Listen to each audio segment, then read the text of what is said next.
በስመ አብ ወወልድ ወመንፈስ ቅዱስ አሃዱ አምላክ አሜን። መቃ አባ ከንልማ ከነፉረ ቁልቁሉ ዋቀ ቶኮቲን ኒያመና አሜን። ከበጀሞታ ጃለተሞታ ማቲወን waaqayyoon kan jaalattan waaqayyo isiniin kan jaalatu hordoftoonni chaanaalii keenya yeroo santuubii hundumti keessan akkam jirtu akkam yuuna keessanii akkamiin turtanii guyyaa har'aatiin kan nu qaqqabsiise waaqni keenya galanni ulfini teessoo isaa aariyaam irratti saafaa ta'u maqaan haadha keenya qulqulleettii Roomaadhaan maqaan ishii ergamoonni waaqayyo maqaan isaanii kan galatooman kan ulfaatan nufaa ta'an guyyaa har'aa kana akka fedhaa fi jaalala waaqayyootti barumsa keenya walitti fufiinsaa ganama qabamuu tooftaa ittiin hafuura hamaa mo'achuu fi injifachuu dandeenyu kutaa 23ffaa hafuura quraanyaa yookiin immoo hafuura maxxantuu namatti maxxanuudhaan rakkoo garaa garaatiif nama saaxiltu kan ilaalaa jirru kutaan 23ffaa keessatti gooftaan keenya uumaan keenya Iyesuus Kiristoos hafuura hamaa akka nurraatii fageessu akka nu cimsu amantaan akka jabaannu akka nu taasisu fedhaaf jaalala isaa nuuf haa ta'u guyyaa har'aa kana kutaan 23ffaa hafuura quraanyaa kan jedhudha. Yeroo darbeessisa kana kutaa 22ffaa keessattis hafuura quraanyaa maal akka ta'e bal'inaatiin laalleerra. Guyyaa har'aa kana immoo kanuma walitiin ni ilaalla jechaadha. Keessumaa barumsi kun maaliif nu fayyada? Hafuura hamaa miidhaa hafuurri hamaan nurra qaqqabsiistuu fi tooftaa ittiin mo'achuu dandeenyu, tooftaa ittiin injifachuu dandeenyu kan nu barsiisudha. Haala sagadaa, haala soomaa, haala ittiin ofirraati injifachuu dandeenyu kan ittiin ilaalludha barnoota kana keessatti. Egaa akkuma beekamu hafuurri quraanyaa jennu kun keessaati yeroo garaa garaa qabuudhaan, gadhiisuudhaan, itti maxxanuudhaan, argachuudhaan, dhabuudhaan gidduutti isaan kaa'aa jira. Yeroo tokko ni qaba, yeroo tokko ni gadhiisa, yeroo tokko immoo ni argatu, yeroo tokko immoo ni dhabu. Rakkoowwan akkasii kana kan inni agarsiisu jedha. Inni biraan dhuma irratti immoo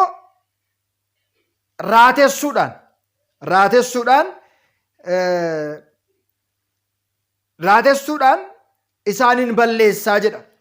Waan hojjetan hin beekanii, waan dubbatan hin beekanii, waan raawwatan hin beekanii, maal akka yaadan hin beekanii callisaniidhuma jiraachuu fi raata'anii jiraachuudha hafuurri kun kan inni hojjetu jedha.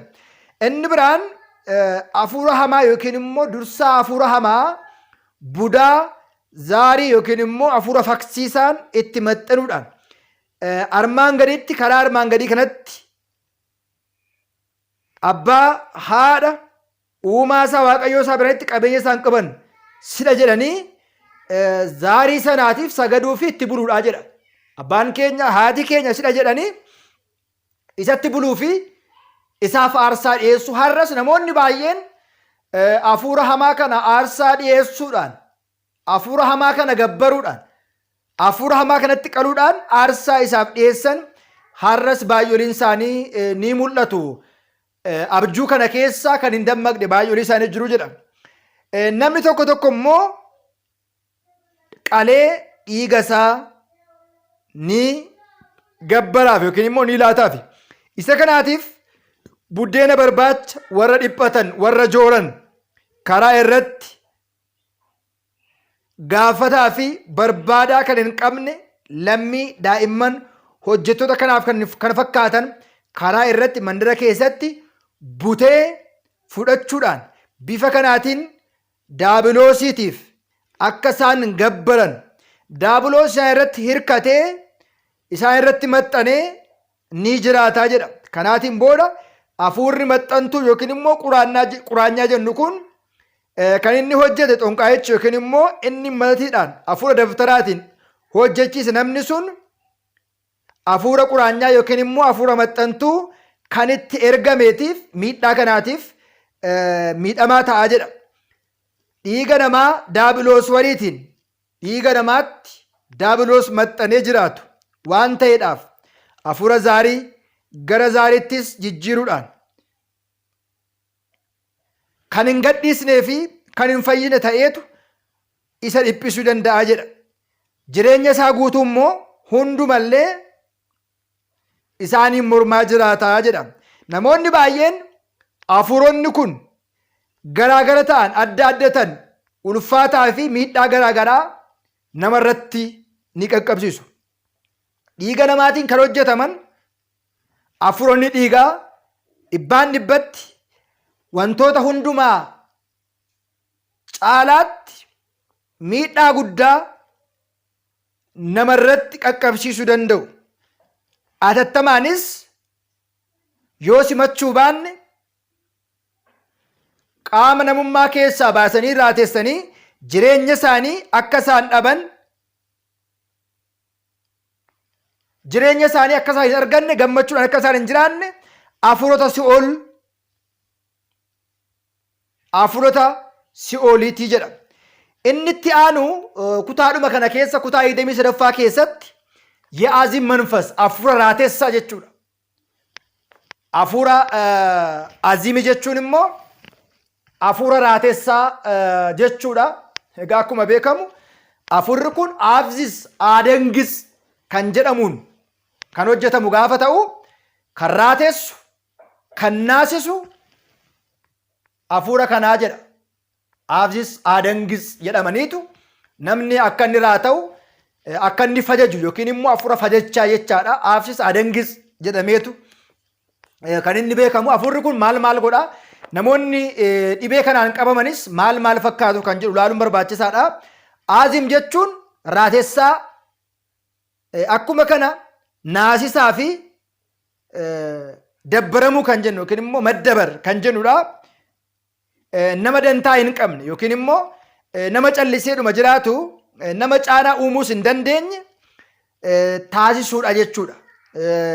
የአዚም መንፈስ አዚም ማለት ማፍዘዝ፣ መደንገዝ፣ መደበየት፣ ግዴለሽ የመሆን ጫና የመፍጠር ማሳደር ማለት ነው። namni tokko homaatti akka hin baane, akka inni raata'u, homaa dubbachuu kan hin dandeenye, homaa gochuu kan hin dandeenye akka inni taa'u kan taasisudha jedha. Hojii eegalle hundumaa akka hin xumurre, gidduutti immoo walakkaa galee akka dadhabu,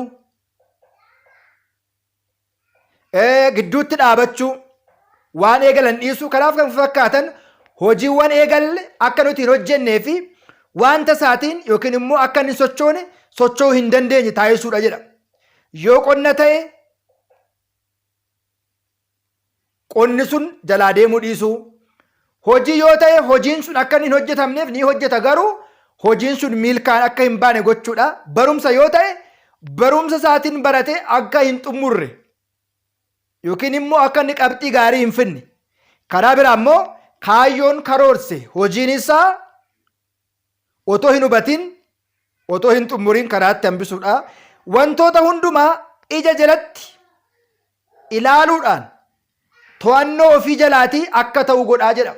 Hojiin sun, hojiin hojjennu sun, karoorri qabanne sun kaayyoof karoora keenyaati adda nu jalaati akka bahu, humna keenyaa ol akka ta'u kan taasisu hafuura aziimii yookiin immoo hafuura raatessaa jechuu hin dandeenya jechaadha.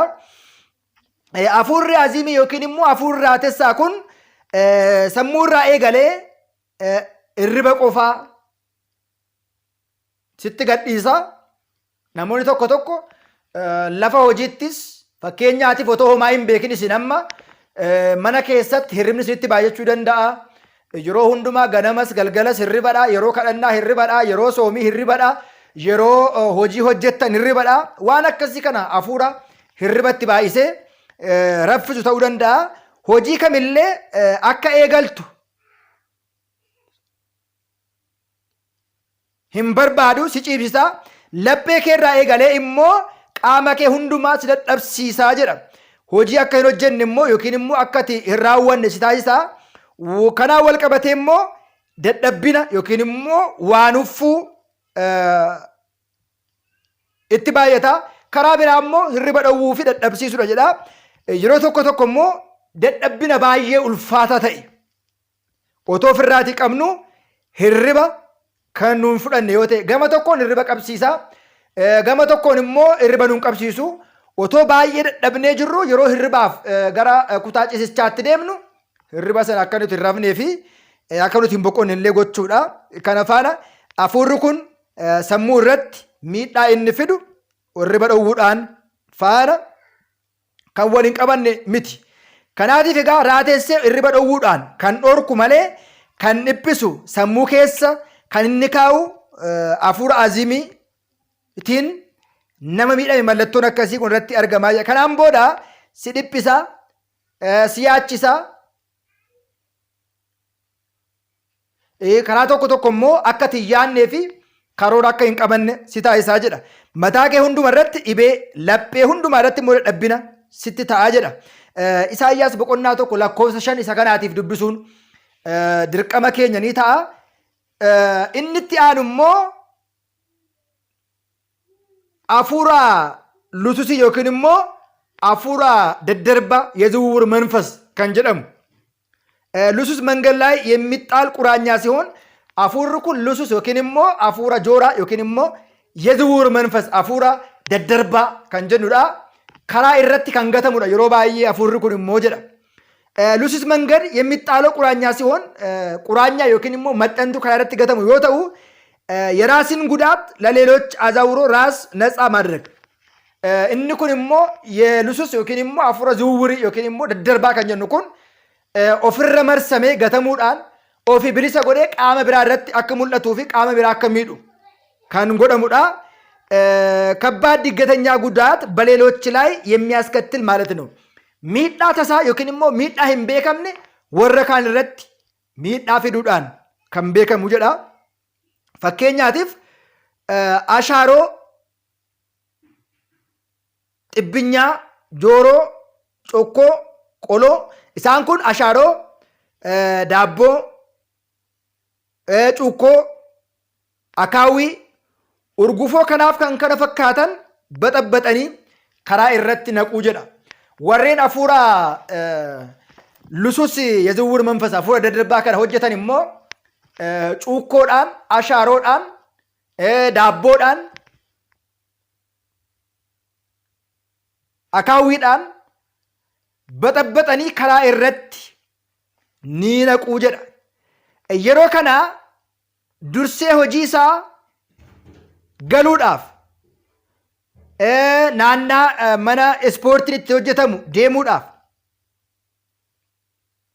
ganama warra ka'an balbala isaanii baratanii gara mana amantaa warra deeman gara hojii isaanii warra deeman irratti eeggatee tasa qabuudhaan rakkoo kan itti fidu akka hafuura yookiin immoo akka dhibee dingatanyaa jechaadha. Fakkeenyaatiif otoo hin beekin guyyaa tokko tokko mata dhukkubbii kaleessa hin turre dhibee kaleessa hin turre dingata yookiin immoo dhibee tasaa nama qabudha jedha hafuurri kun. Yeruma sana na'uudhaan ciniinuudhaan kanaaf kan kana fakkaatan gochuu hojii isaa eegalaa jedha. Hafuurri kun miidhaan kun mana yaalaatiin tooftaa mana yaalaatiin fayyuun hin danda'amu, irratti beekamuus hin danda'amu jedha. Isa kanaaf furmaanni isaa tamattito የተላከውን ደንቃራ hafuura mattatamee ergame hafuura danqaara namni rakka tarkaanfatuuf hojjetame sana luha keenyaatiin irra ejjechuudhaan ara keenyaatiin qabachuudhaan duratti macaafa qulqulluu keessaatii faaruu 90 kadhachuudhaan gaazii irratti harka fakkafanii irratti firfirsanii ibiddaatiin gubuudhaa jedha. Asirratti har'a waa tokko isinitti hima. Fakkeenyaatiif danqaaraan isinitti gatame nama tokko dhiiga beelladaas haa ta'u, dhiiga hantuutaas haa ta'u, mana keessan irratti waan addaa ganama gaafa kaatan mana amantaa deemuudhaaf yookiin immoo lafa hojii ganama gaafa isin kaatan dhiiga keessan irratti barri yookiin hantuunni gannafame yookiin immoo wanti tokko kaa'ame barri keessan irra hafuurri danqaara akka irra jettan akka shibaa taatan akka naafattan tasa qabamtanii akka duutan fayyaan keessan rakkoo keessa akka galuudhaaf yoo isin taasisanii maal gochuu qabdu? ta'een hojii hafuura maajikii harkaan qabatamu waan akka danqaaraa, muka ta'uu danda'a, dhagaa ta'uu danda'a, dhiiga ta'uu danda'a, waan lubbuu qabeeyyii ajjeesanii gannazanii ta'uu danda'a. Yoo isinitti gatame maal gootu jedha. Faaruu 90 kadhannaa taasistaniiti gaazii irratti firfirsitanii gubduu jedha. Faaruun 90 maalidha kan jedhu mee walumaan haa ilaallu asumaatiin. Faaruun 90 maalidha kan inni jedhu jennee gaafa ilaallu jecha afaan Amaariffaa sana hiikeetan isinitti himaa. Baluul maxxagaa faaruu 90 lakkoofsa 1 hanga 17 baluul maxxagaa የሚኖር jiraata waaqa jiraataatti maxxanee kan jiraatu hunduma kan danda'u waaqni gaaddidduu keessanii bulcha. Waaqayyo atis abdii koodha. Waaqayyo atis abdii koodha.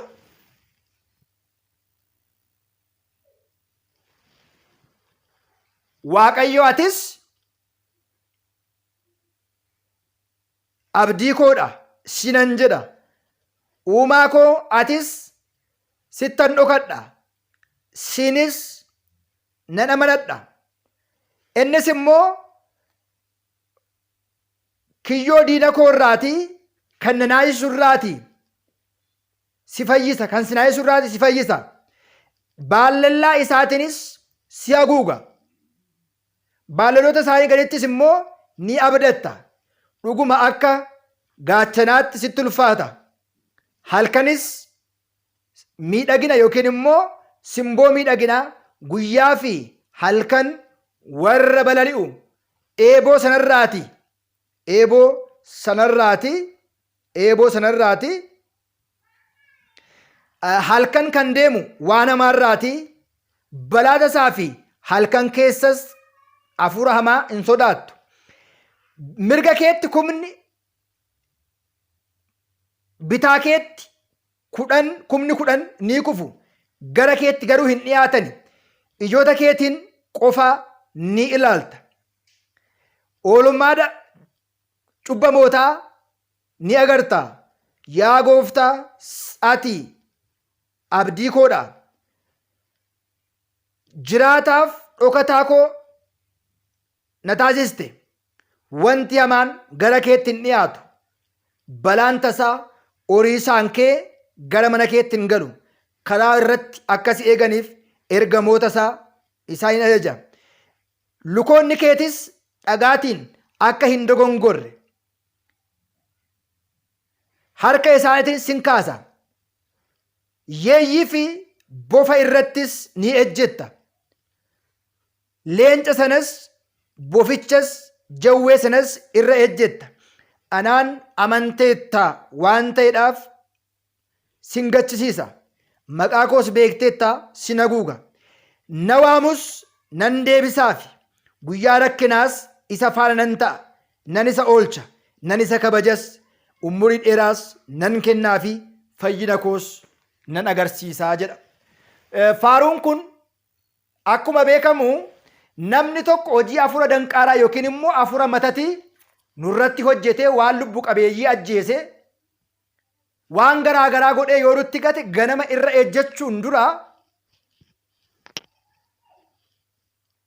ejjechuu keenyaan dura faaruu 90 kana kadhanneetu gaazii irratti naqneetu gumnaa jedha. Furmaanni isaa isuma kana. Hafuurri kun nuuf ergame namni nurratti hojjechiise nurratti hojjete kun ni gubataa jedha. Waraansa yookiin immoo lola hafuura hamaa warra hin beekneef namootaaf immoo kun gowwummaa fakkaachuu danda'a jedha. Wantoota mul'ataniif hin mul'anne addunyaan saayinsiidhaan qaqqabachuudhaan karaa irratti kan mul'atuu fi kan hin mul'anne kan qabatamuu fi kan hin qabatamne hanga hin taanetti hafuurri kun miidhaan isaa hojiin isaa isaaniif kan hin amanamne jedha. Hafuuronni hamaan hin mul'atanii miidhaa isaan qaqqabsiisan garuu bu'aan isaa garuu ni beekama. Fakkeenyaatiif lusus kan jennu yookiin immoo hafuurri jojjoortu kun kan isheen goote dubartiin kan isa qabate